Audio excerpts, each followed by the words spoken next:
how do you know when you are on the right path? And what dream belongs to you, or what husband belongs to you, or what job belongs to you? You know you're on the right path. Here's your clue. You're not put in a position to betray yourself.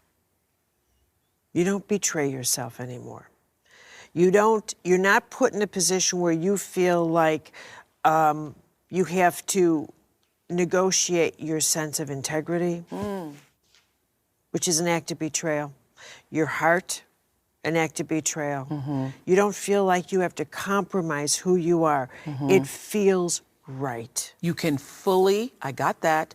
It's like if you're at a job, you know you're really gifted and talented. People are not paying you for what you value yourself to be. You come into work every day feeling like I'm really not valued. I'm not being respected for what I do, or my boss is unkind, or whatever the situation might be. There's an unease with you. That's right. Yeah.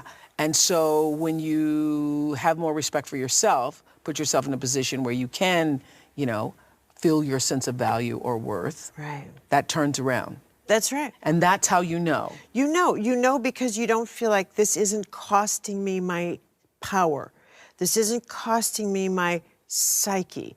This isn't costing me my soul. Okay, this is really good. This isn't costing me my sense of, I don't feel confused in some deep level. I'm not drained. I can be tired after a day's work, but I'm not psychically drained where I feel like I'm losing life. And losing myself. And losing myself. That's what a lot of people say, I'm losing myself. Okay. Why? Because I'm betraying myself in some way. What is the difference? Because I have a lot of married friends. I've interviewed a lot of people over the years who are married, and everybody talks about how difficult, how, it's work, a relationship is work, it's work, it's work. What is the difference between betraying yourself and compromising? Because that's what you have to do to get along. I'd say that a compromise. Compromise is when you willingly,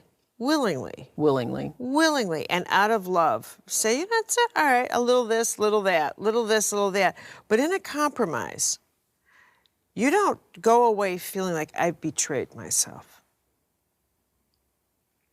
I've betrayed myself. I've allowed myself, I've put poison in my mouth here.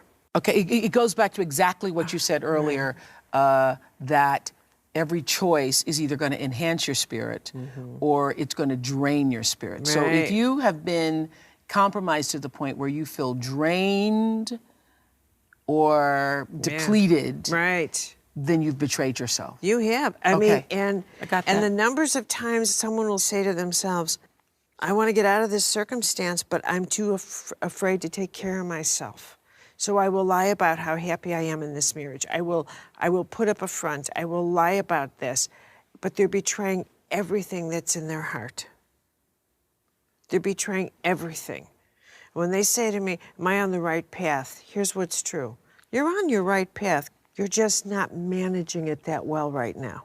You're never on the wrong path? You're never on the wrong path. You're just not managing it well. You're making choices that are harming you. And that's why it's hurting right now. You're making unwise choices, and your intuition is trying to tell you that. You're making unwise choices, including the path that you're on right now. And the way you're managing the path you're on, and it's harming you. Okay. And when your life path begins to harm you, then we have to sit back and say, you've taken a detour. I just had an aha listening to you. I love it when that happens to me. I've often thought that, and it's because of your use of the word betrayal, I've often thought, having experienced being betrayed by a close member of my family years ago, thinking that was the worst, that there's nothing worse than being betrayed. And just hearing you talk about it today, I think there's nothing worse than betraying yourself. That the worst, most ultimate betrayal is the betrayal to yourself. You're right. Yeah.